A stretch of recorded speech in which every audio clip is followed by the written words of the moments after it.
Welcome to the Ambulatory Healthcare Today podcast, hosted by the NextGen advisors.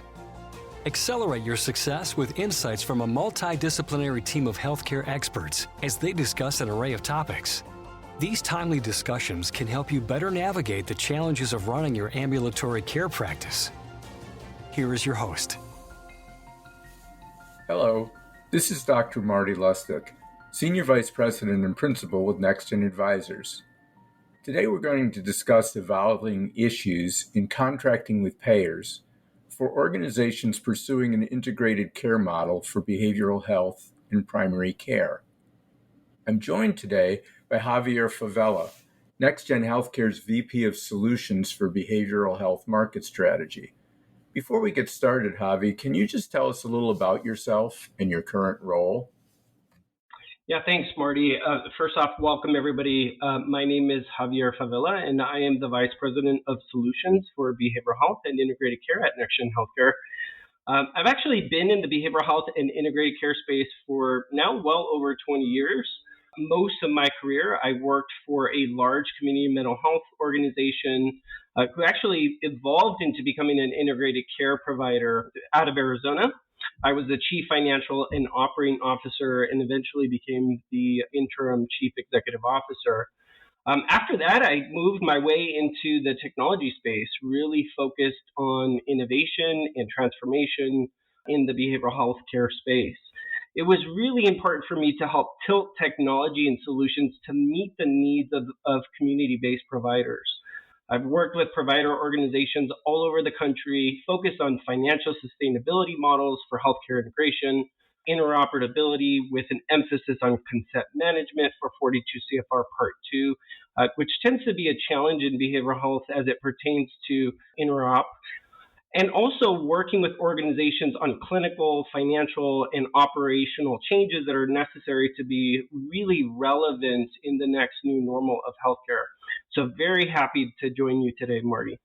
Great, Javi. I look forward with that background to hearing your comments on today's topic. I'd like to start today's discussion by setting some context. So, Javi, it seems to me that in the alternative payment space, that behavioral health has really lagged behind primary care. What's your perspective on this? You know, it's interesting, Marty, despite significant movement when it comes to performance-based and alternative payment models, behavioral health is still trailing the rest of healthcare domains, especially as it pertains to value-based reimbursement and contracting. When you look at the data today, about 45% of specialty provider organizations in behavioral health and human services have some form of value-based reimbursement or performance-based contract. But when you look at the primary care side, and you compare that data, about 72% of primary care organizations are in some type of VBR or VBC arrangement. When you take a deep dive and you actually look at the big payers and where we're at today in behavioral health, so looking at Medicare, Medicaid, and employers, they predominantly rely on either the National Committee on Quality Health Assurance, or what we know as NCQA standards, Health Effectiveness Data Information Set, or also known as HEDIS measures, or their own custom data set. And so it's really, and this could be even things like CMS stars, and this is really focused on assessing the quality of the health plans and accountable care organizations. The health plans and ACOs, which, over 90% are really focused on improving the big picture payer metrics, not focus on the consumer, but focus on payer metrics. But one key question is to whether those measures really work for the consumers with complex conditions in behavioral health. And specifically to behavioral health, when you look at that data set, there's a limited number of NCQA or HEDIS or STARS measures that actually apply to this consumer population. And when you dig into that data, that performance isn't great. It's certainly a work in progress. When you look at some of the data and guides, health plan performance on the behavioral health measures has been somewhat mixed. Some of the measures showing performance gains and others showing performance declines. We've definitely in behavioral health, we're seeing a heavy focus on what is really, primary care metrics. One of the important things to think about as we're looking at performance metrics is that provider executives need to keep in mind those HEDIS measures. And it does, on the surface, appear somewhat disconnected in the behavioral health system. And when you look at a specialty population like persons with serious mental illness, as an example, there's an associated increased risk for things like type 2 diabetes. Some of that partly due to adverse metabolic effects of antipsychotic medications. And so measuring adherence to national diabetes screening guidelines for patients taking antipsychotic medications is critical to this particular population. Yeah. So interesting. There's almost a bit of a chicken and egg question here around behavioral health lagging behind primary care. Is it because there haven't been good measures to base the payments on, or has there not been investment in the measures because there just hasn't been the focus on behavioral health? I think it's probably a little bit of both. Yeah, and I think another big challenge in alternative payment models is that it essentially no matter what the specific construct of the payment scheme is, it's based on some combination of cost management and quality performance. And the other big challenge in behavioral health, you mentioned this issue of antipsychotics causing diabetes, is that a lot of the cost impact of behavioral health management is actually on the physical health side of the spectrum.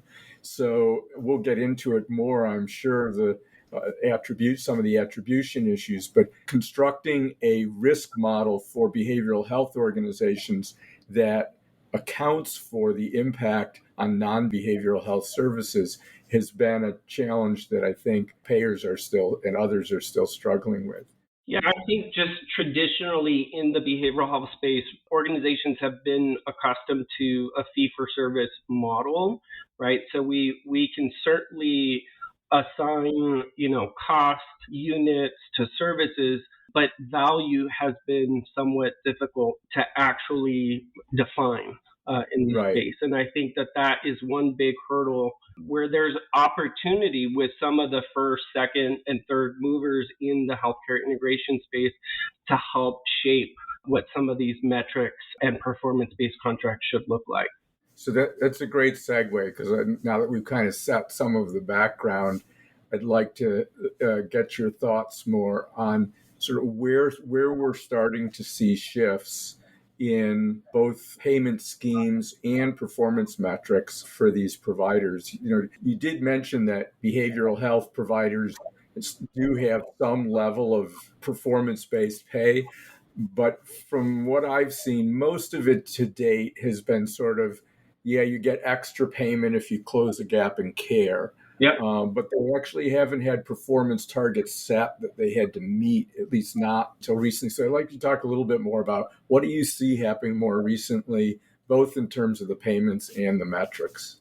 Yeah, well, there's some progressive states that have certainly, with healthcare integration being a key focus, and down to the managed care level, down to the provider level, we're putting more emphasis on value versus quantity, right? And so you have places like, Arizona, Washington, Oregon. You have some big movements that are happening in New York. You've got some changes that are happening in California where there is more emphasis on providing better quality, better value to the patients, members, and consumers that organizations are seeing. What we've seen in some of those more progressive states is what I had said earlier, is that they are still somewhat heavily weighted towards primary care, so HEDIS, NCQA, CMS stars. One thing I'd like to just message to executives that are listening is there should be some pretty significant, as an organization, focus on the data set that an organization is looking at. HEDIS is one thing that we're seeing be a heavy emphasis by payers. It also, there has been some emphasis with behavioral health with the HEDIS measures. Once a provider organization's executive team understands the perspective of, the consumer and potential health plan customer, the next key step for the executive team to know is where do they stand today and how incremental improvements can be made from a partnership with the payer, with the consumer, but is really built on data. And when we look at data, the provider organization data and health plan data is key to developing a value-based contract that works for the organization and the consumer. It's a key to put organizational performance in context and create a narrative of how the provider organization services can really improve specific performance metric and value to its consumers. And the more you're able to tie that data to improving quality and outcomes and value to the consumer, the better off the organization is going to be. I think that's a great point, Javi. And I tie to that the just encouragement that because the payers haven't totally figured out how to move into the behavioral health space yet, that there's opportunities within, particularly at the state level, for the providers in our audience to actually have an impact on the state policies, on how those payers actually build these programs, because it's far from fully baked at this point. And I think that creates opportunities for people as well as the challenges of not really knowing exactly what the future holds. Can you talk a little bit about specifically the rapid expansion of CCBHCs and how that's affecting and likely to affect going forward this whole issue of alternative payment models? Yeah, I think it's an important topic. So I work with a lot of providers across the country, and the topic that keeps executives up at night, right? You think about labor shortages, you think about services that are being rendered that are not funded. Financial sustainability is a key topic, right? When we survey members across the country, organizations across the country, financial sustainability always surfaces to the top. When you think about certified community behavioral health clinics, right, and the payment model, the prospective payment model or alternative payment model system, and also which gets us a little bit into the federally qualified health center, organizations see that as a potential opportunity for financial sustainability where services that they're rendering are not traditionally covered in a fee-for-service arrangement. So organizations that have moved into an integrated or whole person approach to care are able to actually put in place things like health navigators, the right case management in place, direct service staff to help engage and activate their members. And I think this is really critical when you move away from volume and focus on value and better patient outcomes. You need a financial reimbursement model to support that. And I think the CCBHC model, as well as the FQHC model with a prospective payment system, really helps them do that. Some of the first and second movers in the behavioral health space that I've seen, that I've worked with, some of the more progressive states, where they've shifted into healthcare integration. At first, before the CCBHC expansion, FQHC was their path to financial sustainability in an integrated care model. With the expansion of CCBHC, we're seeing organizations actually, this is now kind of their first step into being able to fund those types of services that help activate and engage their patients in a whole person approach to care, with a long-term vision of FQHC designation as the vision long-term. But a lot of this has to do with financial sustainability, because at the payer level, there are a lot of services that are needed to really truly activate and engage patients to have an impact on value, better outcomes, reduced costs that are currently not being reimbursed in the traditional fee-for-service model. Right. So interesting, because, from my perspective, having spent a lot of years in the health plan environment on that side of the fence, so to speak, the big step forward with the CCBHCs to me is that it acknowledges the cost of a set of services that you just described that hadn't been reimbursed previously. The cynical side of me looks at that from a health plan perspective and says, yeah, they're paying for it up front in the early years, but at some point, the health plans will want to move to a transfer some of the overall cost risk to the providers Mm-hmm. as they have through ACO type agreements. And when that happens, the cost of the CCBHC attributes will be built into that, and then the risk will be transferred to the providers so that they'll have to manage the efficiency of providing those services going forward. Yeah. So I wouldn't, from a provider leadership perspective, I wouldn't relax and say, oh, the CCBHCs are going to keep us whole, for a generation, because it's going to transition again, particularly as states move to get the MCOs in the middle of these arrangements and actually have the contracts be through the MCOs and not directly with the state. Yeah, I think so I've spent quite a bit of time working with payers across the country. When you look at the frontiers of value-based care, most of the trajectory of the payers don't have the behavioral health and integrated provider community at the full at-risk frontier. Usually most of the trajectory kind of stops in that level 3, which is a partial at-risk, but I totally agree with you. I think what we have to figure out, and we're seeing some, some changes that are happening with states, but you think about value-based care and partial at-risk contracts, where data is absolutely important, right? You need outside data sources. You need claims data where attribution is assigned, where you can receive cost data to be able to do risk stratification, identify your high risk, high cost members. These are the members within an organization, these high risk, high cost members that actually have to be activated and engaged. When you look at the data, right, 50% of the healthcare spend is represented by 5% of people that are considered high risk and high cost. And so I think it's really important when you're thinking about interoperability and attribution, that data is really important to be able to do some of what payers are expecting in terms of value-based care and value-based reimbursement contracts or performance-based contracts. So you talked a little bit earlier, Javi, about some of the states that are kind of more leading edge and moving into the value-based care space. Mm-hmm. Can you talk a little bit more about where they're headed in terms of things like solving for the attribution issue, mm-hmm. incorporating social determinants, coming up with different performance measures, things along those lines, and basically, where integrated care payments going? Yeah, I think to that point, provider organizations and executives need to kind of renew their focus on getting back into that first position with health plans and creating opportunities for financial alignment, increasing revenues, and ultimately really honed in on achieving outcomes. An example that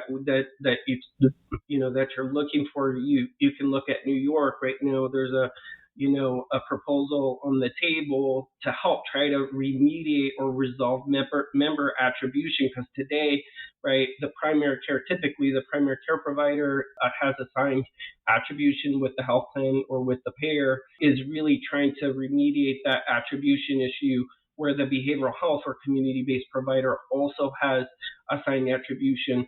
We see it in behavioral health where you have a designated health home, your designated health home, where you get the attribution designation, but that is such a limited number of providers, right? FQHCs have the designation. So you see an example of New York where they're working, with the provider community to help resolve assigning attribution, to be able to give the data that's necessary to do things like risk stratification, care management, and patient activation, so that they can truly see who their high cost and high risk members are. We have in some states, we've overcome the barrier where we work directly with the organization, with the payer, on being able to work to resolve some of the governance issue as it pertains to behavioral health, as well as the attribution. So there are ways to go about doing it, but I think we're a long way from resolving it across the country to make sure that attribution is truly assigned to the providers that are actually seeing the patient, that are having an impact on quality and care. Yeah, I think this issue of multiple attribution, having been on the health plan side where there's such resistance to attributing one member of the health plan to multiple providers, that these proposals and these steps that you've described, where it's already beginning to happen, that the same patient can be attributed to multiple places, is really critically important from the provider's perspective. If you're a behavioral health organization that's already pursuing integration, you know that a large portion of your behavioral health patients still don't get their primary care through your providers and your organization. And vice versa, some of your primary care patients probably don't get all of their behavioral health at your organization. And yet, without the more sophisticated attribution models, you won't be able to get insight into all the journey that your patients are taking, no matter how they touch you, in order to maximally impact their care and to get credit for the value that you bring to them. So I think these are really important shifts that are sort of setting the foundation for alternative payments in the future. Javi, I'll give you a chance for one last comment, and then I think our time's getting near the end here. Yeah, I think one last comment is to put some emphasis on the 1115 waivers. If you're listening to this in your state and what's being submitted to the federal government, a lot of these strategies are designed to fill identified gaps within the community, specialty population like the homeless population, expand on existing evidence-based practices, but really focus on reducing barriers to care and improving social determinants of health. And a lot of these waivers and health information technology initiatives within the state are really helping infuse the right system, the right capital into helping organizations really shift to a more of an integrated or whole person approach to care, getting back to that quadruple aim with reducing costs, improving care, and reducing health disparities in the system. It's really important that you put some emphasis on what is happening in your state as it pertains to those waiver programs. Well, thanks. With that, I'd like to thank Javier Favela for joining me today and sharing your thoughts on this really important topic. And thanks to all of you and our audience for tuning in. This is Dr. Marty Lustick with NextGen Advisors. Have a great day. Thanks for listening to the Ambulatory Healthcare Today podcast, hosted by the NextGen Advisors. Never miss an episode by subscribing at nextgen.com/podcast. To see a list of products and services tailored for ambulatory care practices, visit nextgen.com.